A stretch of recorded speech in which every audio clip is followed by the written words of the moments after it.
आग जो लाग इस समुद्र में, धुआं न प्रगट होए।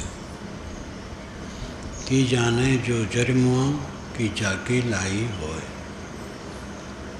लाई लावन हार की, जाके लाई पर चरे। बलिहारी लावन हार की, छप्पर बाँचे घर चरे। ये बीजक की साखियाँ हैं।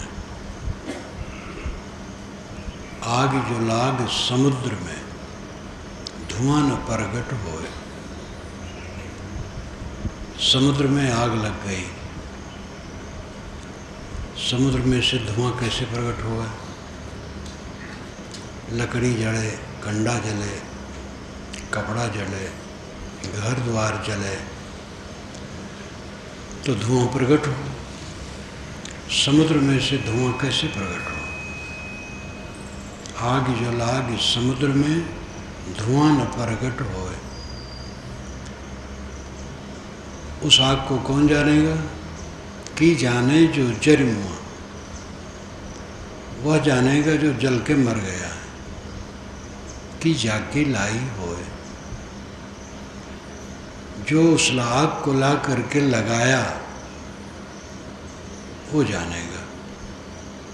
लाई लावन हार की, ये आग लाई हुई लावन हार की है। जाकी लाई पर जरे। उसकी लाई नाम लो भी होता है और लाई नाम लाना। जिसके लाने से पर जल गए, पर पंख जल गए, उड़ना बंद हो गया। बलिहारी लावन हार की, लाने वाले की प्रशंसा है, निछावर है उसके ऊपर। छप्पर बाँचे घर जरे। घर जल गया और छप्पर बच गए।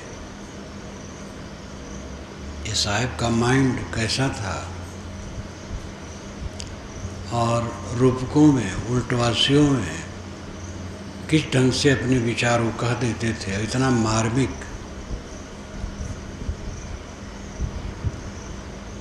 हमारा हृदय समुद्र है। समुद्र अथाह, था तो कहीं है लेकिन बहुत गहरा, था लेना मुश्किल। और उसकी तरंगे अनंत। हमारा हृदय अथाह सागर है वासनाओं का, और उसमें बहुत तरंगे हैं।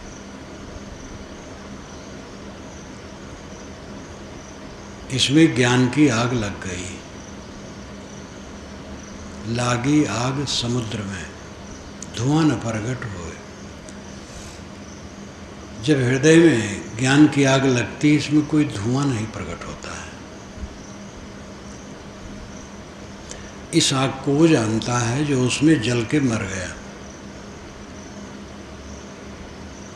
की जाने जो जरमुआ,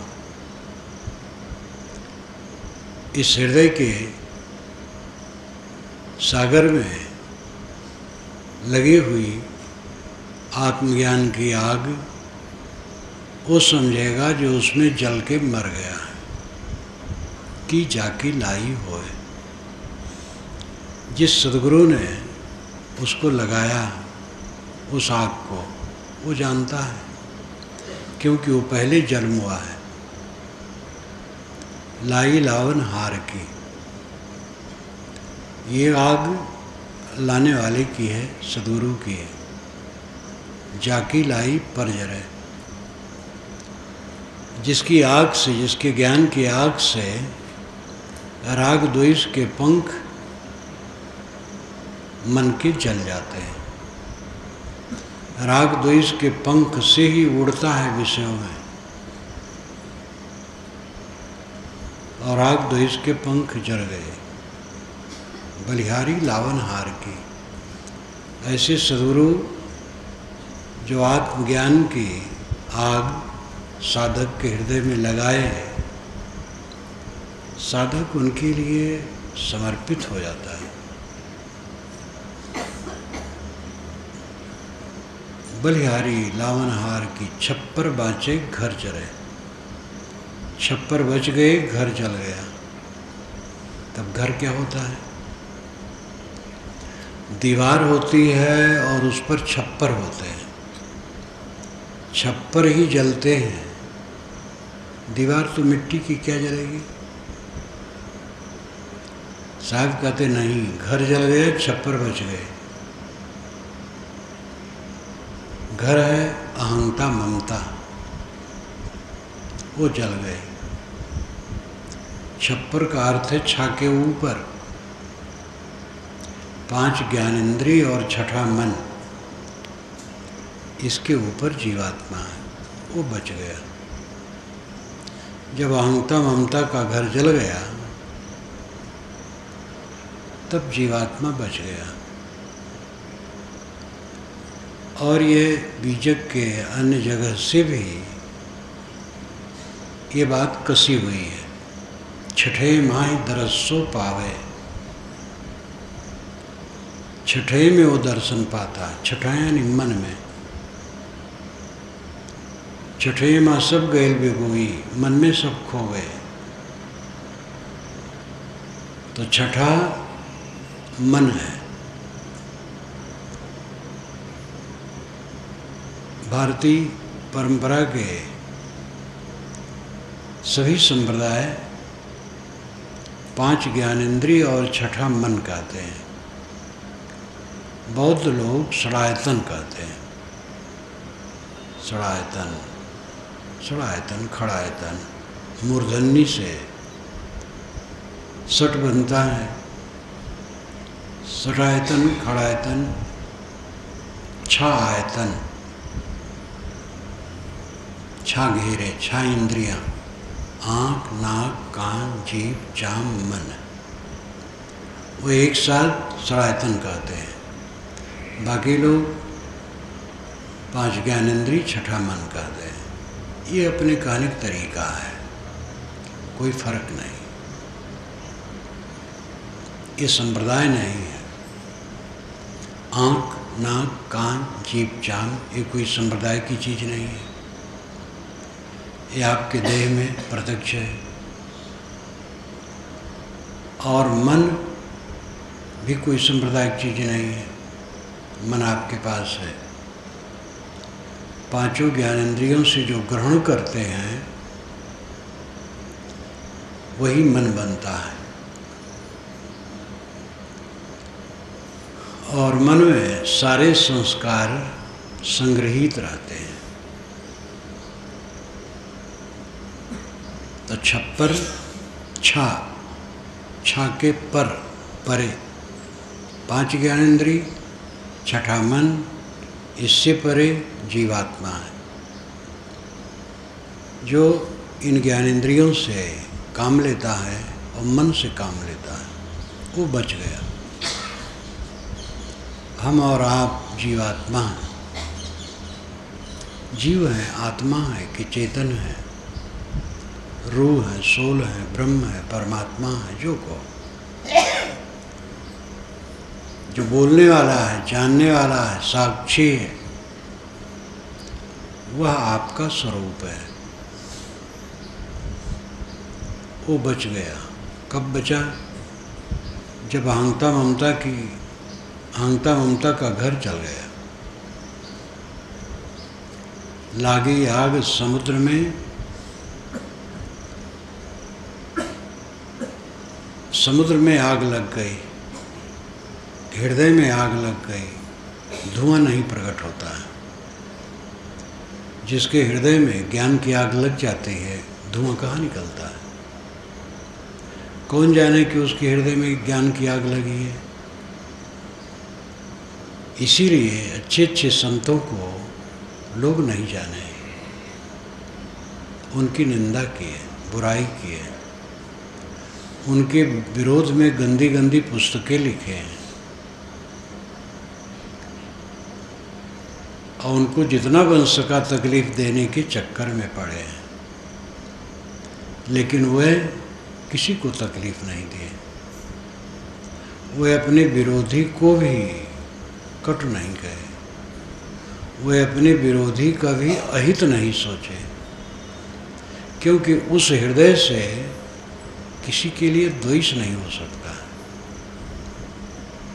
जिसके हृदय में ज्ञान की आग लग गई और समुद्र जल गया तो बैर कहाँ से निकलेगा? हृदय के सारे विकार भस्म हो गए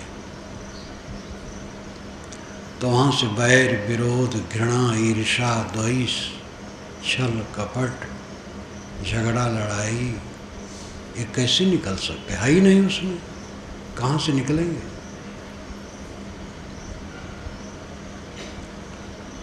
हम लोगों को अपने हृदय घर में गुरु का दिया हुआ आत्मज्ञान और उसकी आग जलाना चाहिए। गुरु निर्देश करते हैं, देते नहीं हैं। गुरु अपने हृदय से निकाल करके शिष्य के हृदय में कुछ डालते नहीं हैं। वो कहते हैं जो मैं हूँ वही तू है, मैं निष्काम हूँ तो भी निष्काम हो जा। अपने को जानो और संसार से निष्काम हो जाओ। बस यही बोध और साधना है। अपने को जानना बोध है, संसार से निष्काम हो जाना साधना है।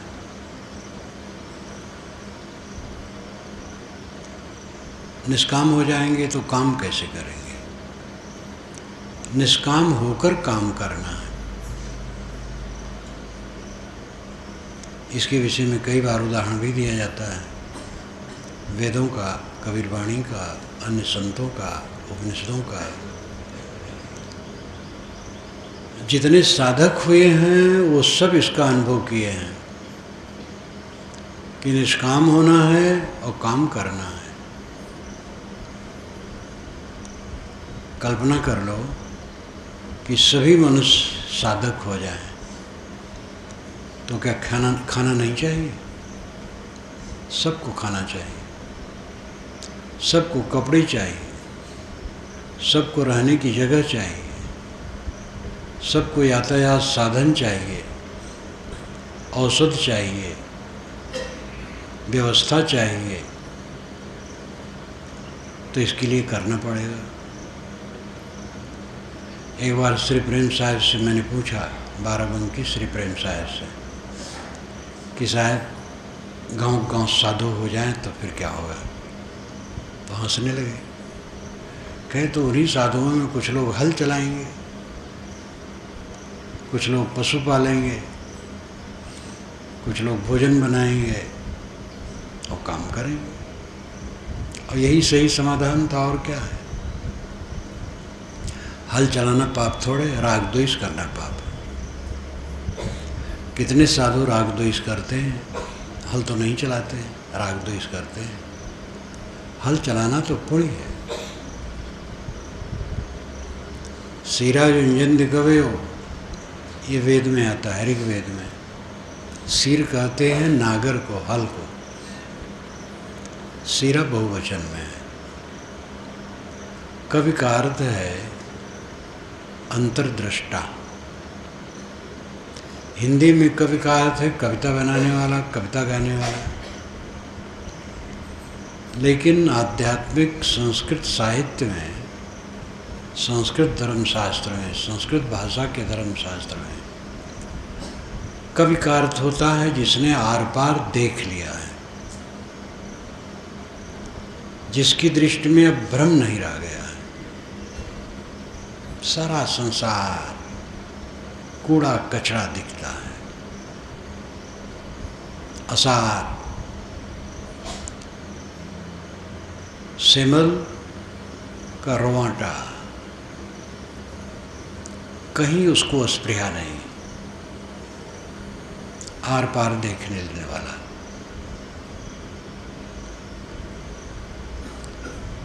जहाँ पर न पातालम न च विवरम गिरीणाम नैवांधकारम कुक्षयो नो दधीनाम गुहाजस्याम निहितं ब्रह्म शाश्वतं बुद्धिवृत्तिमवशिष्टाम कवयो वेदयन्ते। यह मंत्र बहुत पुराना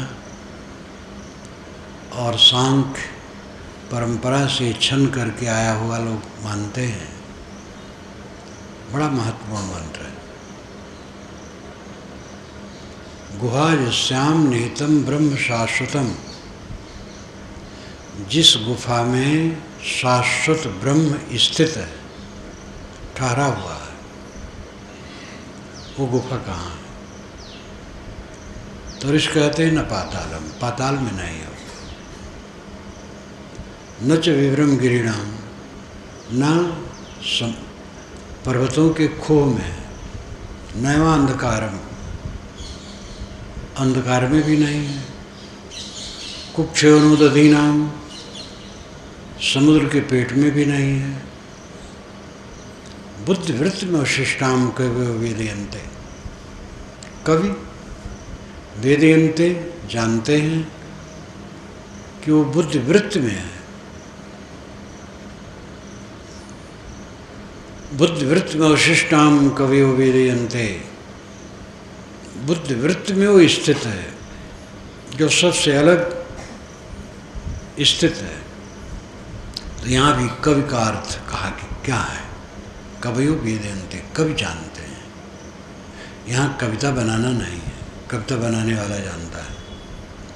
कवि जो अंतर्दृष्टा है, जिसने आर पार देख लिया। आर पार देखने का अर्थ है अपने को समझ लेना और जिसमें उलझे हैं उसको समझ लेना। दोनों को समझ करके यथा स्थित रहना। महाभारत में एक मंत्र आता है, वेदांशा वेदितव्यम चा विदित्वा चा यथा स्थितम, एवं वेद विदित्याहुर्रतो नु बातरैचिका।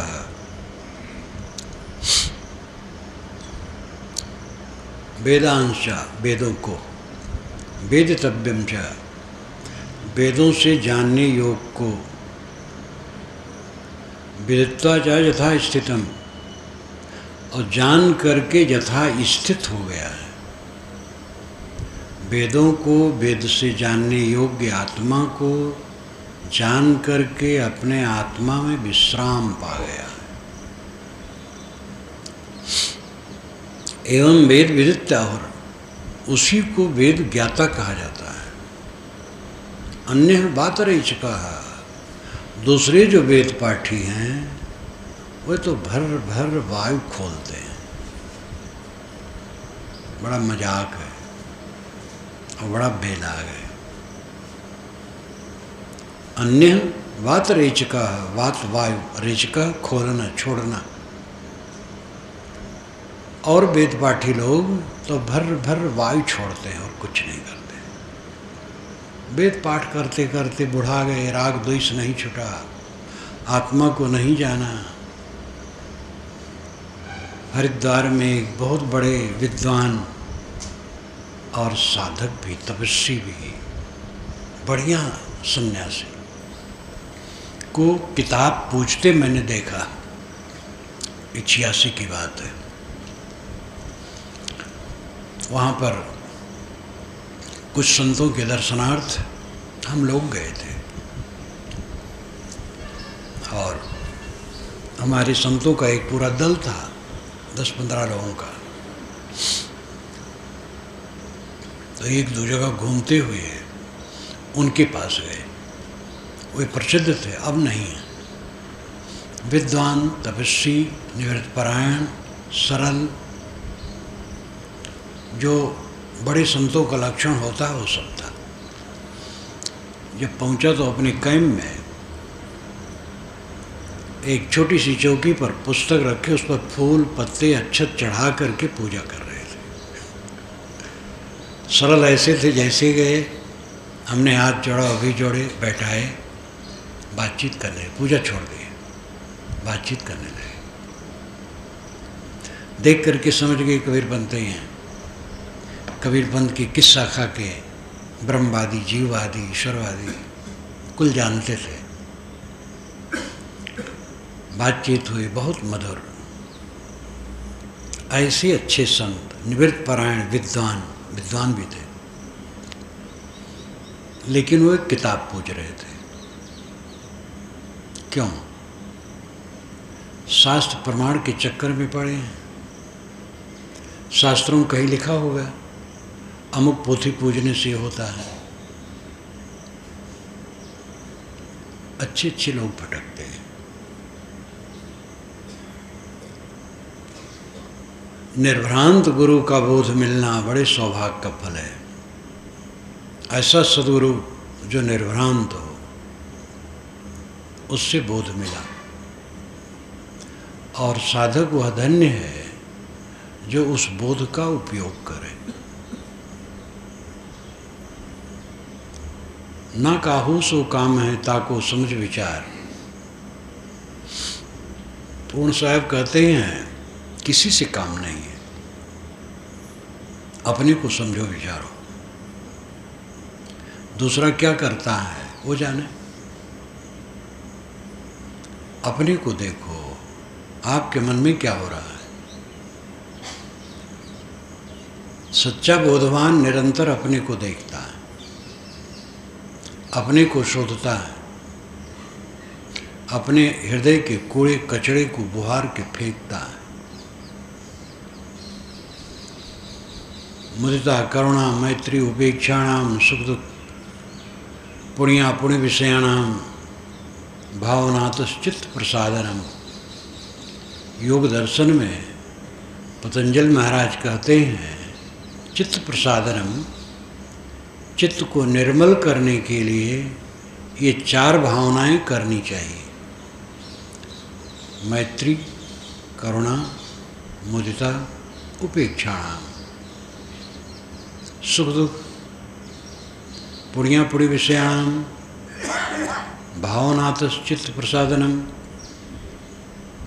पुण्य, सुख दुख, पुण्या पुण्य। सुख दुख पुण्य और अपुण्य पाप, ये भावात्मक शब्द हैं, लेकिन व्यक्तिवाचक अर्थ है। जो सुखी हैं, जो दुखी हैं, जो पुण्यात्मा हैं, जो पापी हैं, ये अर्थ है। और शब्द है सुख दुख पुण्या पुण्य, सुख और दुख, पुण्य और अपुण्य। तो सुख और दुख, पुण्य अपुण्य व्यक्ति नहीं है, भाव है।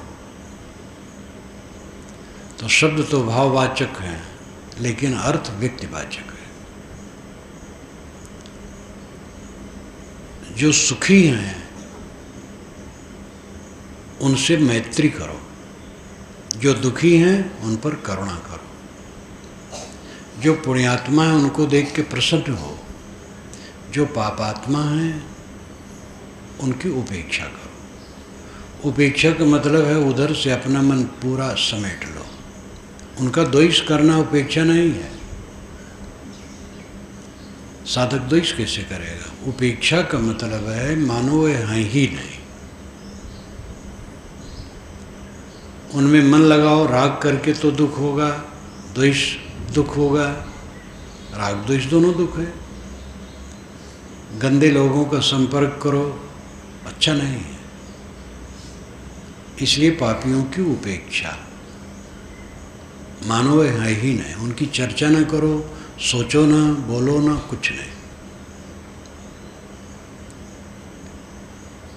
मैत्री, करुणा, मुदिता, उपेक्षाणाम, सुख दुख पुण्यापुण्य विषयाणाम। सुखी दुखी, पुण्यात्मा और पापी के लिए मैत्री, करुणा, प्रसन्नता और उपेक्षा की साधना करो। क्यों? चित्त प्रसादनम, इससे चित्त निर्मल होता है। जो हमसे अधिक संपन्न है, विद्वान है, ज्ञानी है, पूज्य है, प्रतिष्ठित है, धनी है, बाल बच्चे वाले हैं, लोक मर्यादा में बढ़े चढ़े हैं, उनको देख करके ईर्ष्या होती है। जिनका हृदय शुद्ध नहीं है, साधु को ईर्ष्या होती है दूसरे साधु के लिए। किसी का नाम बढ़ गया, प्रचार बढ़ गया, ईर्ष्या होती है। किसी के सद्गुण बढ़ गए, ईर्ष्या होती है। विशाल देव की टिप्पणी करते हुए मैंने बुजुर्गों को भी देखा है, और वो बुजुर्ग बीच की थे, पुराने थे। हमारे गुरुजी के पास जब आते थे तो गुरुजी उनको अपनी चौकी दे देते थे जिस पर कमंडल रखते थे या कुर्सी रखवा देते थे। पुराने बीज की थे, लेकिन श्री विशाल साहब की बुराई कर देते। अब अच्छे थे, सदाचारी थे, वैरागवान थे, बीजकी थे, एक एक शब्द पर फोड़ फोड़ के अर्थ करने वाले थे, लेकिन श्री विशाल साहब की बुराई करते थे। हर्षम नहीं करते थे, थोड़ा कुट दे कर देते थे क्योंकि वो बढ़े चढ़े हैं तो थोड़ा दूसरे को डाउन करो तो हमारी बड़ाई होगी। फलाने बड़े अच्छे महात्मा हैं, हाँ हैं तो, लेकिन ये कसर है।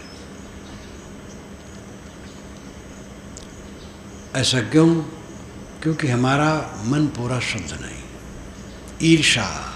ईर्षा किया। हमसे कम उम्र ही का है, पद में भी कम है, लेकिन उसकी योग्यता बढ़ गई तो हमें ईर्षा होगी। ईर्षा कोई बड़िक नहीं होती है, बड़ा हो छोटा हो, जिसके पास कुछ ज़्यादा हो जाए तो ईर्षा होती है। ज़्यादा ना हो, भ्रम हो कि इसकी ज़्यादा है तो ईर्षा होती है। अगर गुरु का मन निर्मल नहीं है तो योग्य शिष्य के प्रति भी ईर्षा होती है, और शिष्य का मन निर्मल नहीं तो गुरु के लिए भी ईर्षा हो सकती है, गुरु भाई के लिए ईर्षा हो सकती है, पत्नी की ईर्षा हो सकती है। पत्नी ज़्यादा समझदार है और ज़्यादा गुणों में है, लोग उसकी प्रशंसा करते हैं, तो पति अपने को समझता, वाह मैं तो बेकार हो गया, तो पत्नी की ईर्षा करता है। पत्नी पति की ईर्षा कर सकती है। ईर्षा कोई अमुक के लिए नहीं है, ईर्षा हमारे मन का विकार है, और जहाँ हम समझते हैं अगला बढ़ रहा है तो ईर्षा की आग हमारे हृदय में लगती है। देखो अपने मन को, ईर्षा आई कि नहीं? ईर्षा आई तो अभी शुद्ध नहीं हो। किसी के लिए ईर्षा ना हो। अपने पुत्र के लिए ईर्षा हो जाती है, जबकि सही गुरु और सही शिष्य अपने पुत्र और शिष्य को बढ़ा चढ़ा देख करके खुश होता है। लेकिन मन ठीक नहीं है तो शिष्य की बड़ाई देख करके भी ईर्षा, पुत्र की बड़ाई देख करके ईर्षा। ईर्षा की कोई जाति नहीं है, और ईर्षा किसी व्यक्ति के लिए नहीं है। ईर्षा अपने मन का मल है। जितना हमें भोग और स्वामित्व की इच्छा होती है, उतनी हमारी ईर्षा प्रबल होती है। लेकिन जो जर मरा उसके पास क्या रहेगा?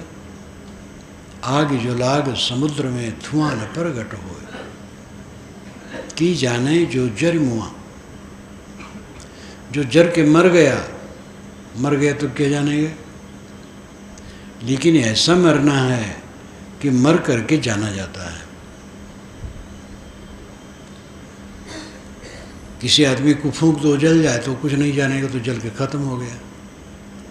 लेकिन साधक जल के मर जाता है और जानता है।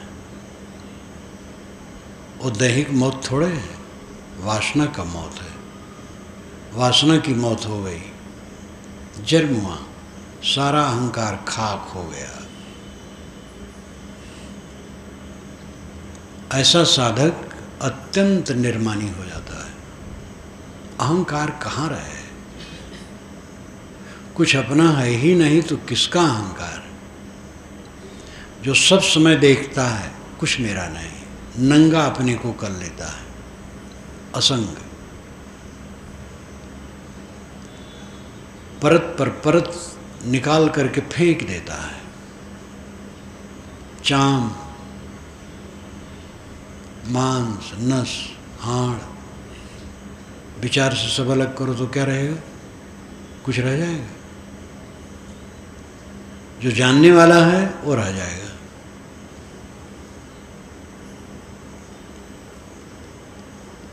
देह, देह संबंधित प्राणी पदार्थ, पद, प्रतिष्ठा, ऐश्वर्य, प्रतिभा, गुण, कर्म, ज्ञान, विज्ञान सब मेरे में नहीं है। मेरा स्वरूप शुद्ध ज्ञान स्वरूप है, लेकिन जो औपाधिक ज्ञान है वो देह संबंधित है। औपाधिक ज्ञान का अर्थ है संबंधित ज्ञान। मस्तिष्क में विकार आ जाए, ज्ञान भूल जाएगा। 33 भाषाओं का ज्ञाता राहुल सांकृत्यायन, देश विदेश में जा करके पढ़ने पढ़ाने वाला, जब मस्तिष्क में विकृत आई तो कुछ नहीं जानता था। दिल्ली में बीमार पड़ा था, उसका मित्र गया तो मित्र के हाथ को पकड़ करके कहा कांपते हुए, क्या मैं पढ़ा लिखा आदमी हूँ?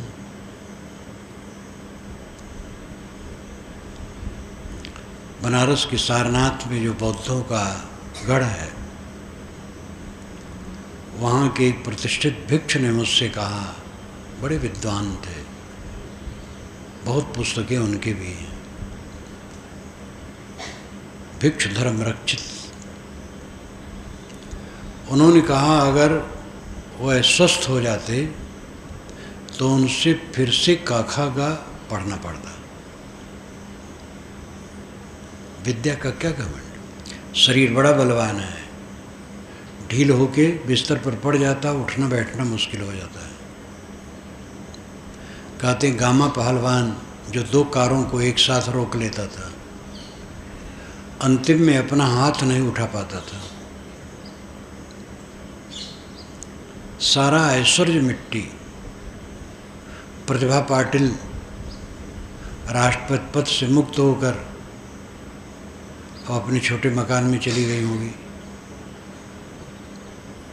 अब प्रणब मुखर्जी राष्ट्रपति हैं, 5 वर्ष के बाद वही दशा, अगर जीवन रह जाए तो।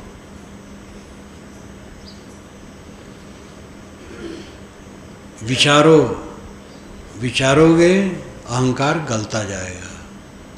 ज्ञान हो गया है, विचार में हम नहीं रहते हैं, राग द्वेष में रहते हैं। ज्ञानी है, राग द्वेष करते हैं, कलह करते हैं, खाने पीने में लोलुप है, रुपए पैसे में लोलुप है, मान बढ़ाई की बड़ी चेष्टा है। ज्ञान क्या करेगा? थोड़ा ज्ञान हो, उसका उपयोग शुरू करो। सबको जगाने की चेष्टा ज्ञानियों को बहुत हो जाती है। कितने ज्ञानी पागल बने, सब कुछ चिताने के चक्कर में पड़ जाते हैं। भ्रम है। अपना काम करो, जो पात्र है उससे कह दो, जिनको चेतना होगा चेतेंगे। इस विषय में तो मुझे शुरू से ही निर्भ्रांत दृष्टि थी।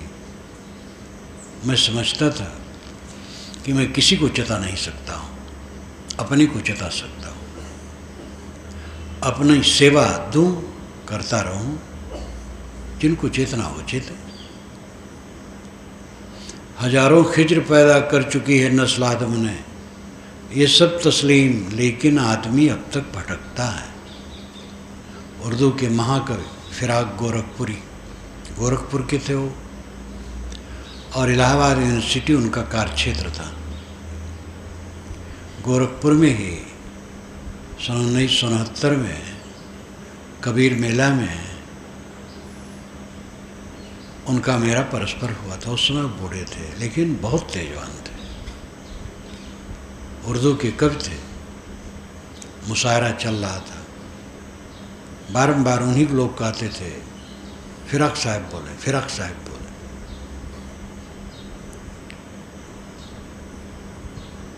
फिराक साहब के वचन है, हजारों खिज्र पैदा कर चुकी है नस्ल आदम ने, आदम की नस्ल ने, मानवीय परंपरा ने हजारों उपदेष्टा पैदा करे। खिज्र नाम उपदेष्टा,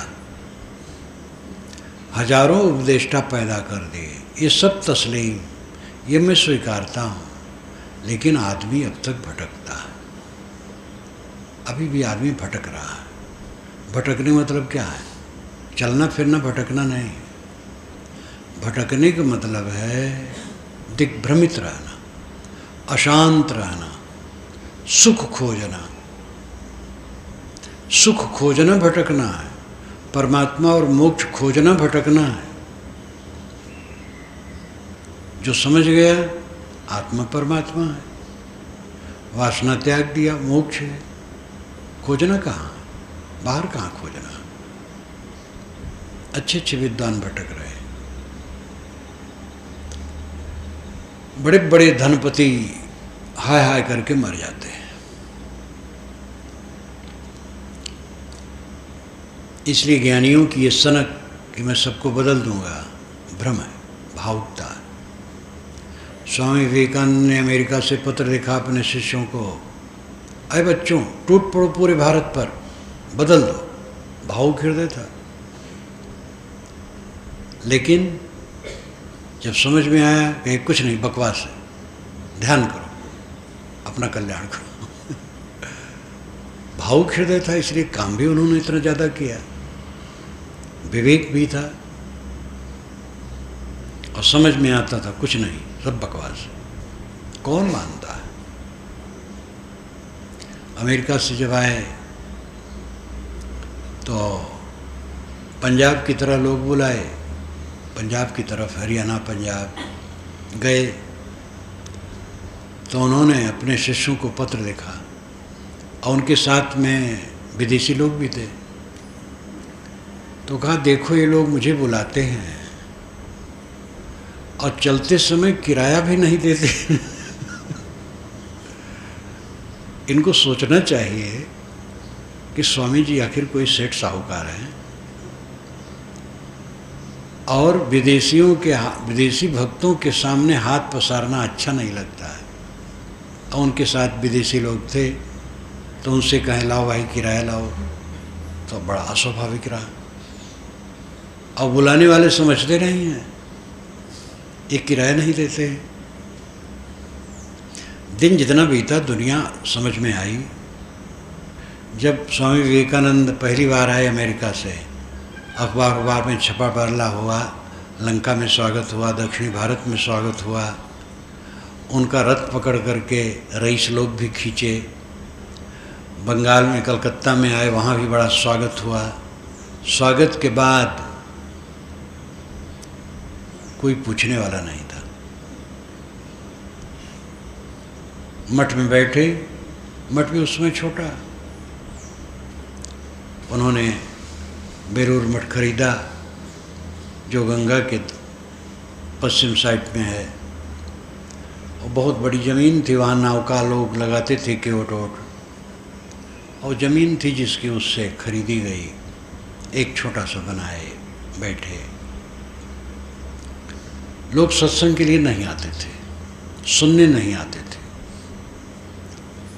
दुर्गा भक्त लोग व्यंग करते थे, अरे ये तो आत्मज्ञानी बने बैठे, स्वयं ब्रह्म बने बैठे हैं।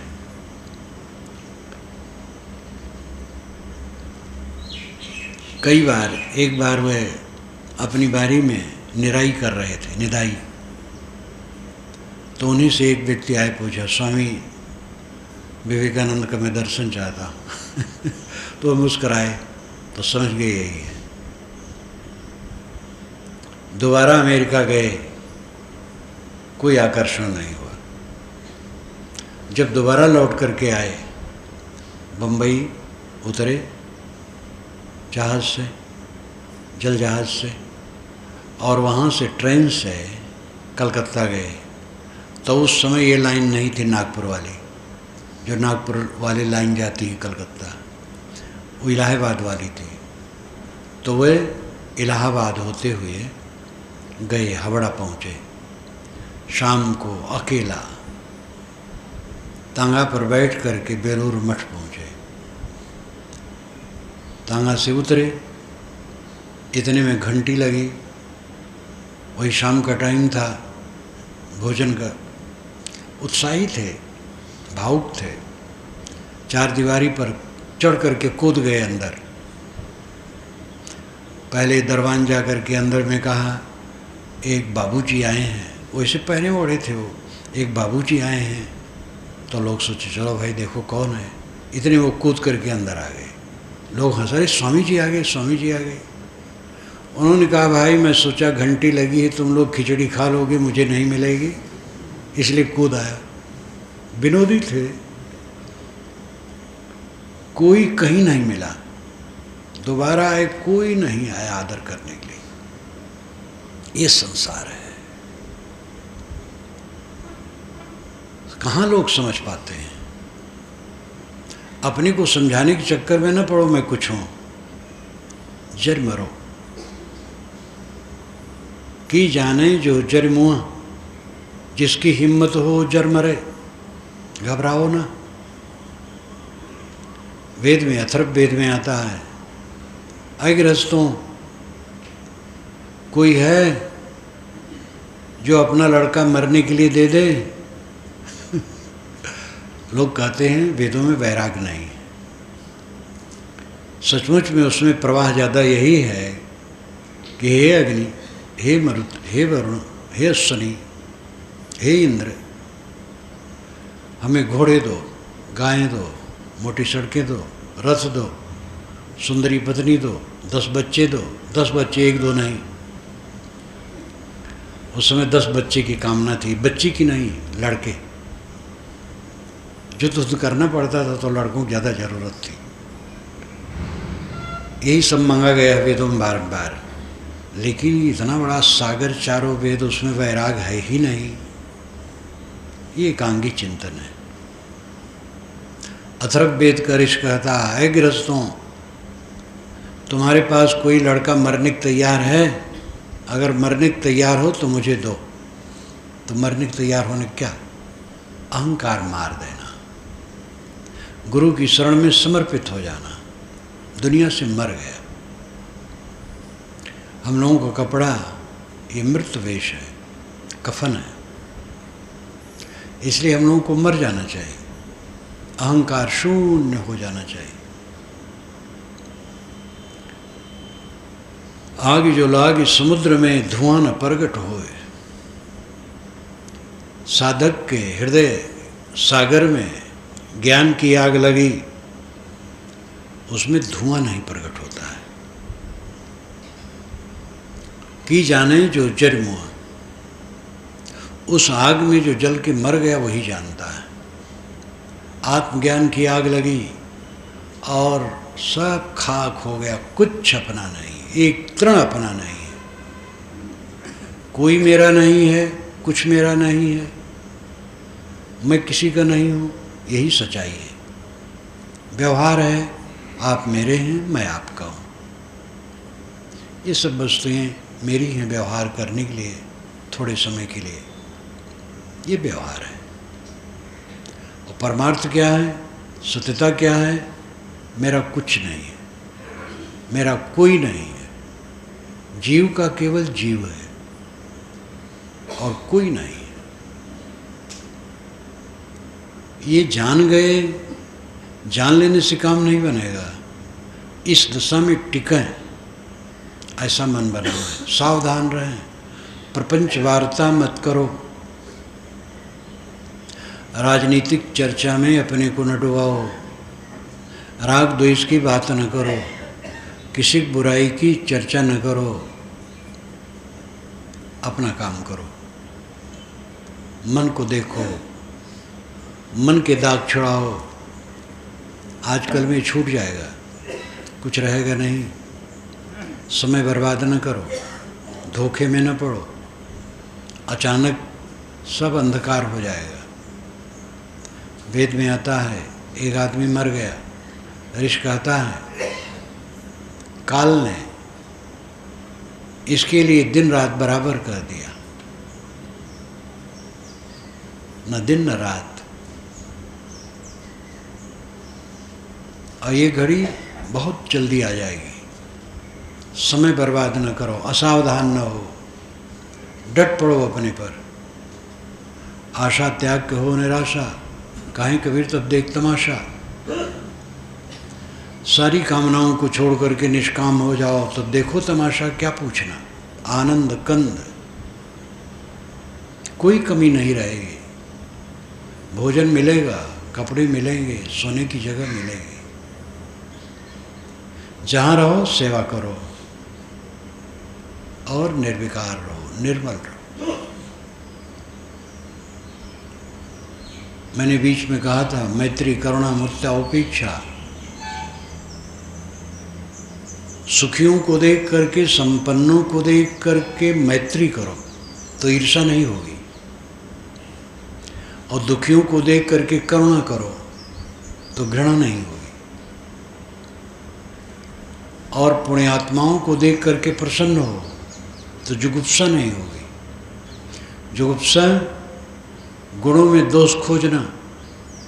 पुण्यात्मा है, पवित्र आत्मा है, असूया नहीं होगी। जुगुप्सा तो घृणक कहते हैं, असूया नहीं होगी। असूया नाम गुणों में दोष खोजना। जुगुप्सा का तभी मुझे भ्रम हुआ कि ये शब्द नहीं है। जब गलत शब्द निकलता है तो पता चल जाता है गलत है, लेकिन सही क्या है उस समय ख्याल नहीं आता। असूया, गुणों में दोष खोजना असूया है। तो पुण्यात्माओं को देख करके प्रसन्न हो तो असूया नहीं होगी, उनमें दोष नहीं खोजोगे। और जो पापात्मा है उधर ध्यान न दो, उनकी बुराई न करो, उनका अहित न चाहो, उनका भी हित चाहो, लेकिन उनके विषय में सोचना, बात करना, फिर वो बेकार में दिमाग खराब होगा, अब उनका कुछ हित नहीं कर पाओगे। इसलिए सुखियों से मैत्री करोगे तो ईर्ष्या नहीं होगी, और दुखियों पर करुणा करोगे तो उनसे घृणा नहीं होगी। पुण्यात्माओं के प्रति देख करके प्रसन्न होगे तो उनमें दोष नहीं खोजोगे, और पापात्माओं से उपेक्षा करोगे, उधर ध्यान नहीं दोगे तो मन खराब नहीं होगा। अपने चित्त को निर्मल करने के लिए काम करो। लागी आग समुद्र में कांदो जरि भई छार, उत्तर दिश का पंडिता रहा विचार विचार। ये साखी ग्रंथ में आता है। ज्ञान की आग हृदय सागर में लगी और कामादिक कीचड़ जल करके राख हो गए। पंडित लोग उत्तरायण में शरीर छोड़ने के चक्कर में पोथिये विचारते रह गए। सरल साखी में, और कैसी बढ़िया बात, और कितना मार्मिक। पंडित जो बड़ा अभिमानी है, बड़ा विद्वान है, वो पोगा पंथिन पढ़ा है। कबीर कहते अनपढ़ गंवार, झुग्गी झोपड़ी में पाले गए जुलाहे यहाँ। और वो ऐसी बात कहता है, ऐसी बात जानता है कि पंडित टगर टगर ताकता रह जाता है। उत्तरायण में शरीर छोड़ करके मोक्ष होगा। भीष्म पितामह बाणसैया पर पड़े रह गए जब तक उत्तरायण नहीं आया है। कहानी वहाँ भी मैंने समीक्षा लिखी है। ये बात वैदिक है, उपनिषदों में भी है। उत्तरायण का मतलब होता है उत्तर अयन, उत्तर का रास्ता। सूरज जब दक्षिणायन होता है, वो 6 महीने में अगर शरीर छूटेगा तो मोक्ष नहीं होगा। जब उत्तरायण होगा तब मोक्ष होगा। तो सूरज है ज्ञान, दक्षिणायन है कच्चापन, उत्तरायण है परिपक्वता। जब ज्ञान परिपक्व की स्थिति में जाएगा तब मोक्ष होगा, कच्चे ज्ञान में मोक्ष नहीं होगा। ये अर्थ है। उपनिषद सौरभ में भी इसकी व्याख्या की गई है और वेदांतियों ने स्वीकारा है। लेकिन जहाँ खाली पोथी प्रमाण के चक्कर में हैं, बड़े बड़े पंडित भटकते हैं। तो साखी ग्रंथ की ये साखी है, बीजक से अलग। लागी आग समुद्र में, कांदो जर भई छार। हृदय सागर में ज्ञान की आग लगी और कामादिक कीचड़ जल करके राख हो गए, कल्याण हो गया। लेकिन उत्तर दिश का पंडिता, कालिक तरीका भी कितना चुटीला है। उत्तर दिश का पंडिता रहा विचार विचार। उत्तरायण में शरीर छोड़ने के चक्कर में पंडित पोथी विचारता रह गया, और सूरज के उत्तरायण होने से कभी मोक्ष होने वाला नहीं है। ज्ञान के उत्तरायण से, ज्ञान रूपी सूरज जब उत्तरायण हो तब मोक्ष होगा। तो आग जो लाग समुद्र में, धुआं न प्रगट होए। ज्ञान की आग जो हृदय में लगती है साधक के, उसका धुआं नहीं प्रकट होता है, उसका कोई बाहरी चिन्ह नहीं रहता है। वो तो वही जानता जो जल के मर गया। सारा अहंकार शून्य, देह में रहते रहते विदेह की जाकी लाई होए। सदगुरु जानता है, लाई लावनहार की, लाई लाने वाले सदगुरु की है। उसके लाने से पर जल गए, राग द्वेष के पंख जल गए, उड़ना बंद हो गया प्रपंच में। बलिहारी लावनहार की ऐसे सदगुरु की प्रशंसा है। छप्पर बाँचे घर चरे। छह के ऊपर जो आत्मा है, पांच ज्ञानेंद्रिय छठा मन, उसके ऊपर जो आत्मा है वो बच गया। यदा पंचावतिष्ठन्ते ज्ञानानि मनसा स बुद्धिश्चाना विचेष्टतामाहो परमाम गति। यमाचार्य ने नचिकेता को समझाते हुए कठोपनिषद में कहा, जब पांच ज्ञानेंद्रिय मन और बुद्धि शांत हो जाते हैं, ये परम गति है। छह के ऊपर उठ गया, इंद्रियों से अतीत, मन से अतीत, तो आत्मा बच गया, परम शांत में कल्याणमय हो गया।